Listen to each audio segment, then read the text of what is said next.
usually the case, but when Messi is struggling, you have a Di Maria to step up, okay?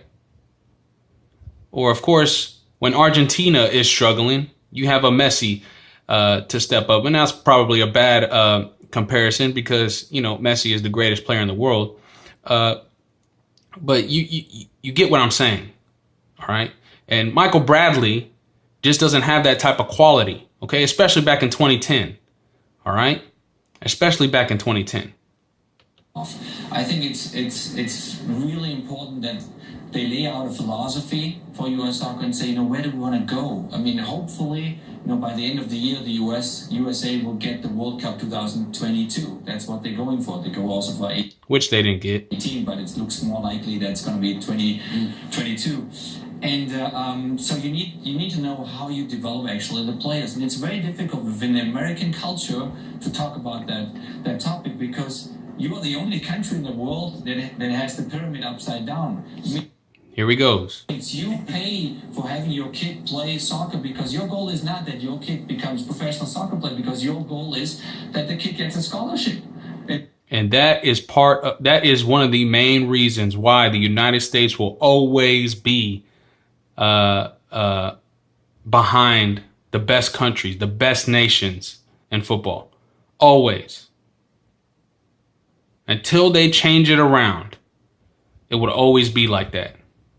Always. And I don't see them change it around anytime in the future.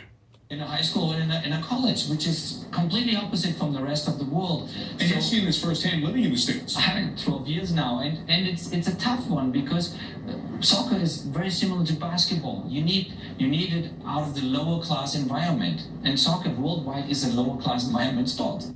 Exactly. That's where you're going to find your quality. In the lower classes, in the urban areas, that's where you're going to find your players. Okay? Don't give me any of this excuse, well, these kids want to play back. Let me tell you something. Where I'm from, I'm here in Texas. I see quality every day, but these kids will never get a chance to play national team soccer. They will never get a chance. It's all about money. It's very political. Very political. These Hispanics will never get a chance. Okay? And I'm not going to try and make it about race, but you know what? I'm about the truth. That's all I care about is truth. These Hispanics are never going to get a chance. Okay? Unless the United States wakes up. Okay?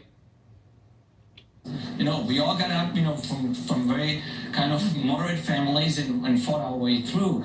So you need to keep this hunger throughout your life. And I compare it to basketball because I'm looking all at these guys, they're coming from the inner cities. Mm-hmm. So we need to find ways how that could be to connect with the Hispanics, to connect with everybody, you know, in the soccer environment in the US and get the kids that are really hungry, to get the kids on a technical level that are able to perform. What I mean with technical level is the first touch. I mean, look at him. Look, I mean, he said first touch like he just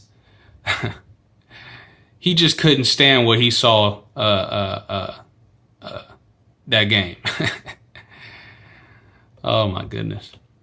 And the first touch yesterday was not there. There were far too many mistakes, and you can't afford those mistakes then in a World Cup, unfortunately. Maybe let me give you the final quick word here on U.S. soccer going forward. Yeah, and I think Jürgen hits on the nail on the head, but I think also you need I mentioned before, you need a goal scorer, you need a number 9. You need. That's irrelevant. You know, of course you need that.